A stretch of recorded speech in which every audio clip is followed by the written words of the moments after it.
So, Coach, tell us about Emory Bellard, Coach Bellard eventually hires you. What was your trajectory as a coach after that? Well, first of all, I came with Emory.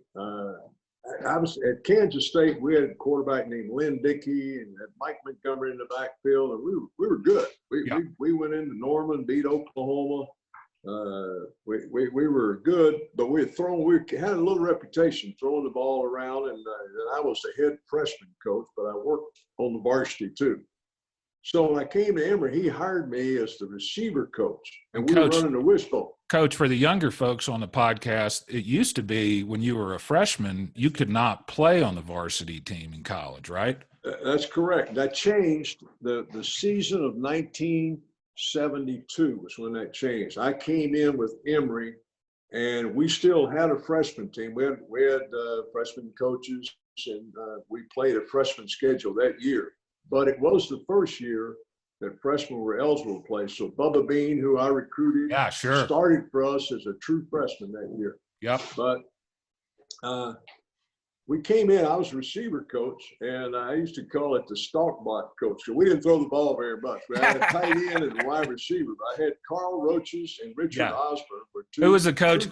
Coach, who was the coach that said one time there's three things that could happen when you pass the ball, and two of them are bad? Well, yeah, they credit Darryl Rawl with that. You know, when Emory had worked for Darryl, so that was kind of our philosophy wasn't far from that. Yeah.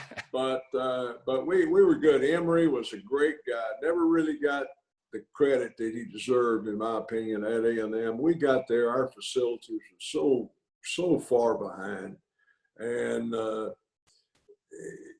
we didn't have a whole lot. Bryan College Station wasn't a mecca at that time either. There wasn't a whole lot going on. I remember like the A&W root beer stand and a couple of other places, about the only restaurants there. Yeah, exactly. And so, but we did, and I'll say this, and this is something I think it's pertinent at this time to say this, that we got there was one scholarship black player on the team, Jerry Honore. Yeah. And had one walk-on black player named Mike Bruton. And so we, there were some bunch of really good players around the state then.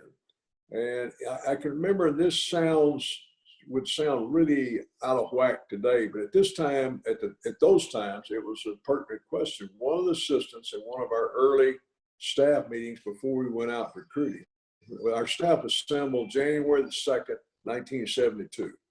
And so in that meeting, someone says, "Coach, how many black players do you think we can sign?" And Emory said, "We'll sign all that we can sign that are good people and good players. Nice. And y'all let me worry about that. We're going to do it because it's the right thing to do." So we went out and signed 9 black players that year, and that was Skip Walker, Bubba Bean, Carl Roaches, Pat Thomas, Jackie Williams, and some really great players that went on. By the time they were seniors, we were the co-champs of the Southwest Conference and played a bunch of bowl games. And on defense, 74, we were number 2 in the nation, 75, number 1 in the nation, 76, number 3 in the nation in total defense. But I admired Emory, and I got to talk at his funeral. That's one of the things that I said. I always admired him as a man, because he said it's the right thing to do. We're going to recruit guys that are good people and good players. Yeah. And we did that, and they added greatly to our success.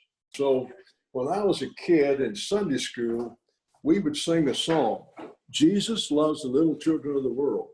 Red and yellow, black and white, they are precious in his sight." So this past, and I used to tell our team that all the time. And so, we're not going to have this is what I believe. So we may have problems, but we're not going to have those kind of problems. For sure. I said, I believe everybody in this room has equal value and equal worth.